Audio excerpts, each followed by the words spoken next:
इतना टैक्स जो भारत की आबादी सरकार के इस जीवन में दो ही चीजें निश्चित हैं। There are only two things that are certain, death यानी कि मृत्यु और दूसरा है टैक्स। इस जहां से उस जहां तक जहां भी जाओगे हर मोड़ पर हर जगह मुझे ही पाओगे, यानी कि टैक्स। मैडम सपना था विश्व गुरु बनने का, बन गए हम टैक्स गुरु। और इतना टैक्स जो भारत की आबादी सरकार के खजाने में डालती है, उसके बदले सरकार जनता को देती क्या है, ये बहुत बड़ा सवाल है। कौन सी ऐसी हाई क्वालिटी सर्विस है जो फ्री ऑफ कॉस्ट जनता को दी जाती है? क्या हमें quality health care free of cost मिलता है? नहीं मिलता। क्या हमें वर्ल्ड क्लास एजुकेशन मिलती है? नहीं मिलती। क्या हमें फ्री वर्ल्ड क्लास ट्रांसपोर्टेशन मिलता है? नहीं मिलता।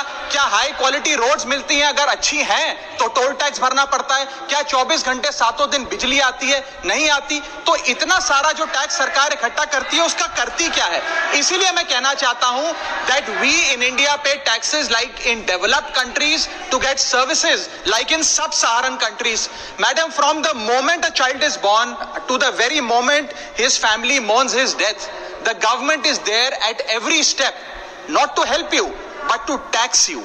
और आइए एक रोमांचक यात्रा पे चलते हैं। माननीय वित्त मंत्री जी हर बार मेरे सवालों का जवाब देते हुए मुझ पर तंज कसती हैं और कहती हैं कि शायद ये चार्टर्ड अकाउंटेंट नहीं है, इनकी डिग्री असली नहीं है, तमाम तरीके की बातें मेरे बारे में कहती हैं, निजी हमले करती हैं। मैं उनका बहुत सम्मान करता हूं, मेरे मन में उनके प्रति बहुत आदर है, ओहदे में, हैसियत में, उम्र में, अनुभव में बहुत बड़ी है मुझसे। लेकिन आज मैं इस सीए की डिग्री को किनारे करके सरल भाषा में आम आदमी की तरह इस देश के आम आदमी का दर्द आपके सामने रखना चाहता हूं कि कैसे हमारे जन्म होने से लेकर हमारे मरने तक टैक्स पे टैक्स सरकार हमसे वसूलती है। मैं आपके सामने जीवन के 8 चरण, 8 स्टेजेस ऑफ लाइफ रखना चाहता हूं। फर्स्ट स्टेज ऑफ लाइफ, जब इंसान पैदा होता है, that is the birth stage.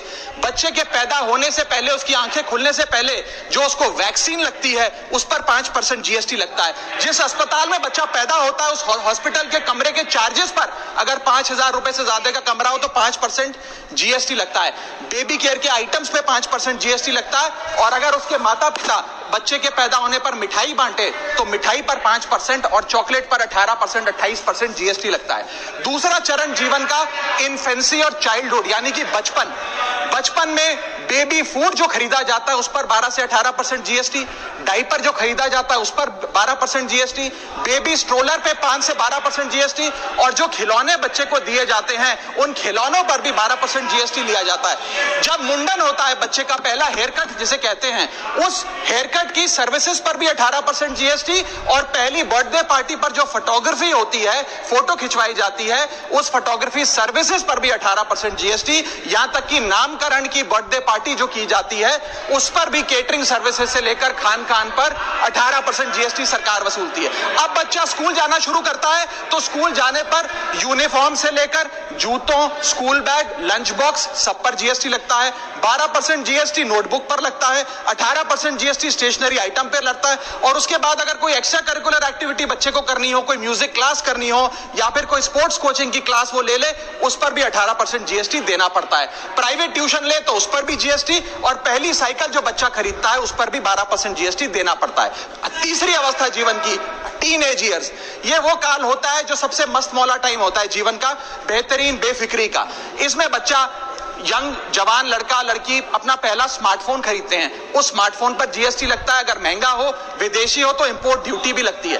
फिर वो अपना फोन रिचार्ज कराता है, उस पर जीएसटी लगते हैं। ब्रॉडबैंड इंटरनेट का कनेक्शन लेता है, उस पर जीएसटी लगता है। नेटफ्लिक्स, स्पॉटिफाई या वीडियो गेम की सब्सक्रिप्शन लेता है, उस पर भी जीएसटी देना पड़ता है। और अगर अपने दोस्तों के साथ पिक्चर देखने बाहर जाए तो पिक्चर की टिकट पर जीएसटी, एंटरटेनमेंट टैक्स और पॉपकॉर्न पर भी जीएसटी अब लगने लग गया है। तो तमाम तरीके के सॉल्टेड कैरेमल पॉपकॉर्न पर भी सरकार आपसे जीएसटी वसूलती है। इस बीच जब आप 18 साल के होते हैं और पहली बाइक या पहला स्कूटर खरीदते हैं, उस बाइक और स्कूटर पर आपसे जीएसटी लिया जाता है, व्हीकल इंश्योरेंस पर जीएसटी लिया जाता है, और उसके बाद रजिस्ट्रेशन टैक्स और रोड टैक्स के नाम पर भी पैसा लिया जाता है। जीवन की चौथी अवस्था, fourth stage of life, higher education की। इस हायर एजुकेशन की अवस्था में आप यदि प्राइवेट कॉलेज में पढ़ रहे हैं तो प्राइवेट कॉलेज की ट्यूशन फी पर जीएसटी लगता है। हॉस्टल में रह रहे हैं या पीजी का रेंट भर रहे हैं तो उस पर जीएसटी लगता है। स्टूडेंट लोन की प्रोसेसिंग फी पर जीएसटी लगता है। किताबों से लेकर लैपटॉप तक जीएसटी लगता है। और अगर माता पिता संपन्न हैं और बच्चे को विदेश भेजते हैं पढ़ने के लिए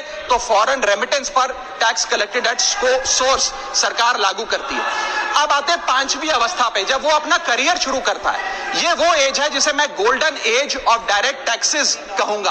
अब ये डायरेक्ट टैक्स के जंजाल में आदमी फंस जाता है इस उम्र में, जब उसकी पहली नौकरी लगती है। तो नौकरी में आमदनी अनुसार उसके स्लैब रेट के हिसाब से उस पर टीडीएस पहले काटा जाता है, मानो जेब काटी जा रही हो, और फिर इनकम टैक्स वसूला जाता है। जब पहली बार उसको पगार मिलती है, वेतन मिलता है, वो माता पिता या दोस्तों को बाहर खाने पे ले जाता है, पिक्चर दिखाने ले जाता है, उस खाने के बिल पर भी सरकार जीएसटी वसूलती है। और जैसे जैसे उसकी सैलरी बढ़ती है वैसे वैसे स्लैब अनुसार उससे इनकम टैक्स वसूला जाता है। इसके बाद आज वर्क फ्रॉम होम का कल्चर चल रहा है, तो वर्क फ्रॉम होम में इंटरनेट बिल्स हो, ब्रीफकेस हो, लैपटॉप हो, इन सारी चीजों की खरीद पर सरकार जीएसटी लेती है।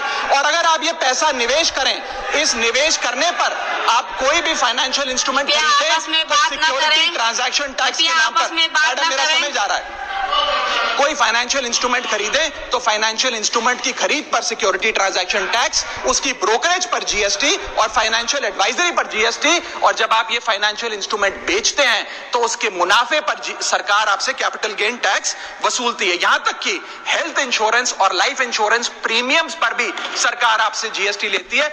इसी सरकार के मंत्री माननीय गडकरी जी भी सरकार से यही गुजारिश कर रहे हैं कि